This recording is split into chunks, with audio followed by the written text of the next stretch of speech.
Okay, so we're going to take a look at a couple of problems, and I want to start timing ourselves on problems.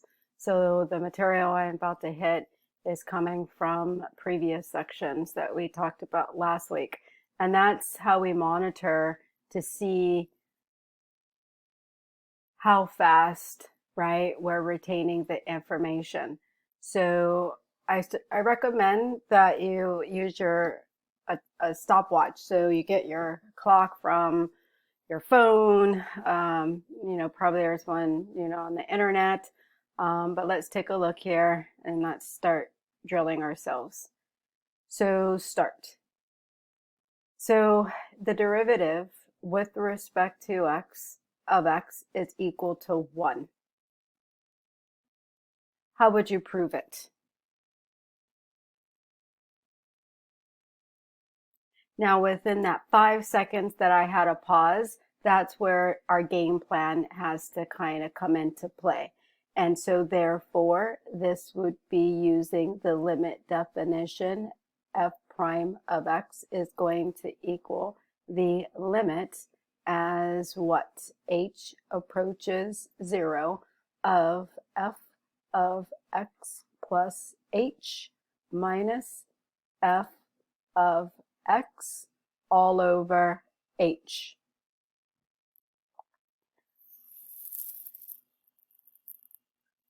And then what will be the next step? Well, this is going to be the limit as h approaches 0.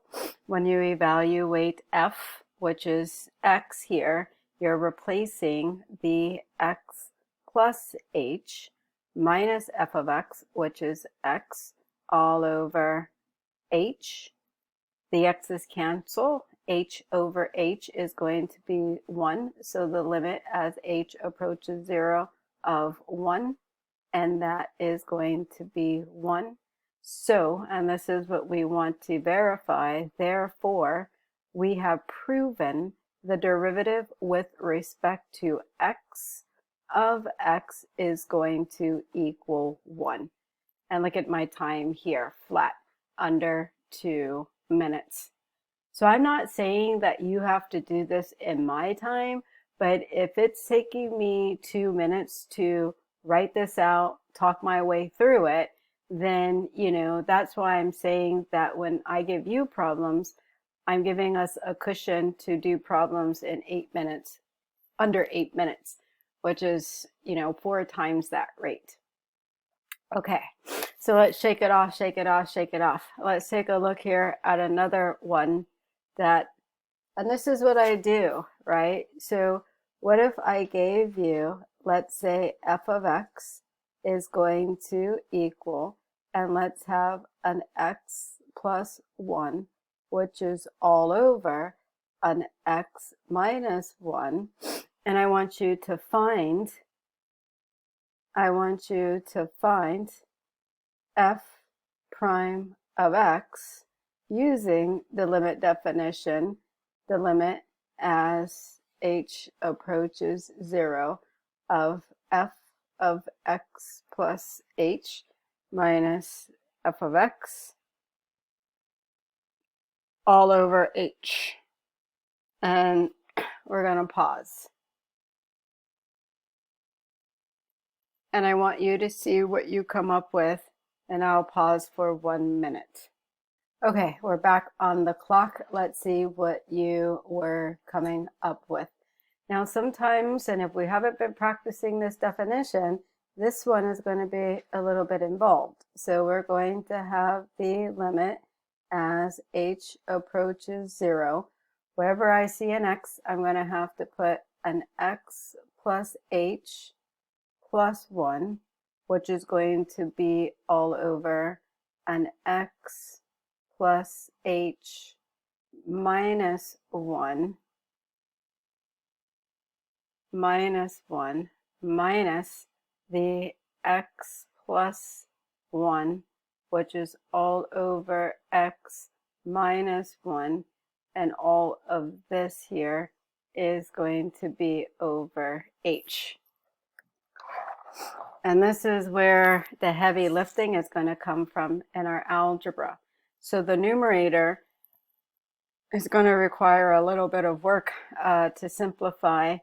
And so what this is going to be, I'm going to rewrite this to clean it up, the limit as h approaches 0. Now, to make like denominators, this numerator here is going to be an x plus h plus 1 times an x minus 1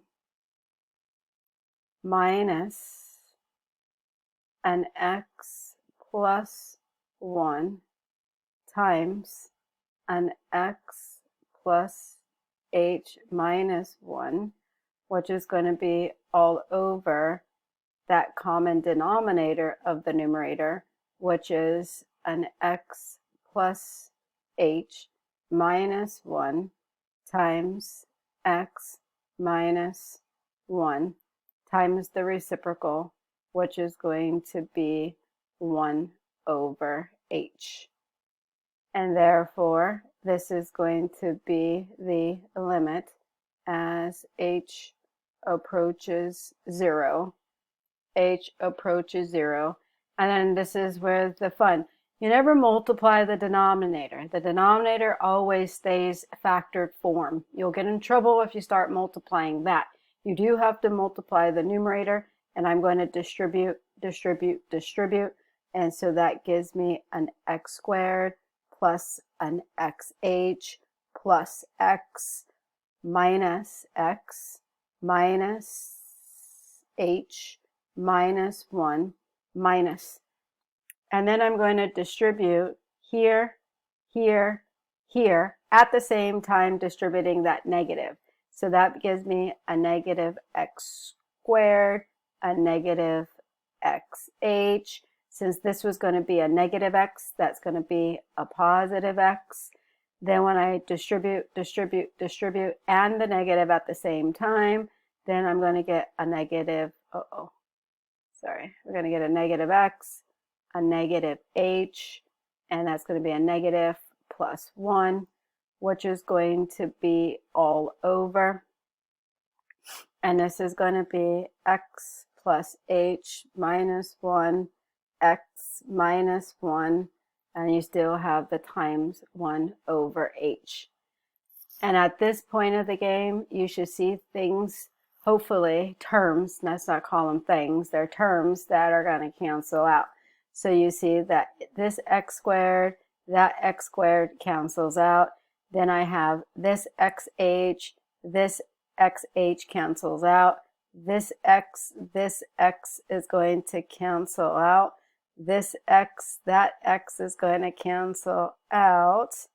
This 1 and this 1 are going to cancel out. And I'm trying to see. I feel like I have a sign error somewhere, because now I have a minus h and a minus h in the denominator.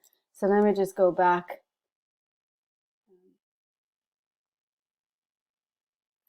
Okay, so I had to take a little thinker, but here you have a minus h. Here you have another minus h, which is a minus 2h, and the h's are going to cancel. So therefore, you're going to get the limit as h approaches 0. Then you're going to get a minus 2, which is going to be all over. Now you have an x plus h minus 1, and this is an x minus 1. And when you replace h here for 0, then you're going to get a negative 2, which is going to be all over an x minus 1 quantity squared. And this is why we have notation. So we're saying all the way up here that my first derivative is going to equal this. And that is just a recap of 2 problems coming from the 2.2.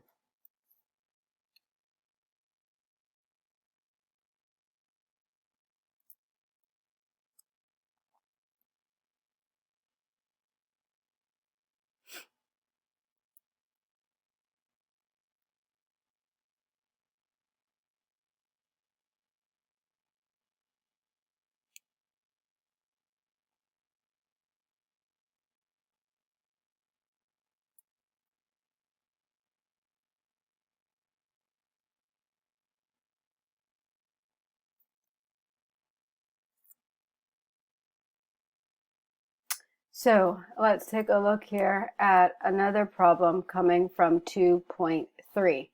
And problem number 6, given f is differentiable, find an expression for the derivative of each of the expressions. And let's just take a look here at b. And so here you have y equals, and you have f of x, which is going to be an x squared. So if you're finding the derivative, which could be represented by dy dx, you have to use the quotient rule. So what does the quotient rule say? The low function times the derivative of the high function minus the high function times the derivative of the low function all over the low function squared. And if you want to simplify that a tad, the only thing we could do here, oh no, I see it. You could factor out at x, and this is going to be x f prime of x minus f of x. Actually squeeze that 2 there. And this is going to be all over x to the 4th. And then one of the factors of the x's are going to reduce out. So you get dy dx is going to be x f prime of x minus a2 f of x, which is going to be all over x to the 3rd.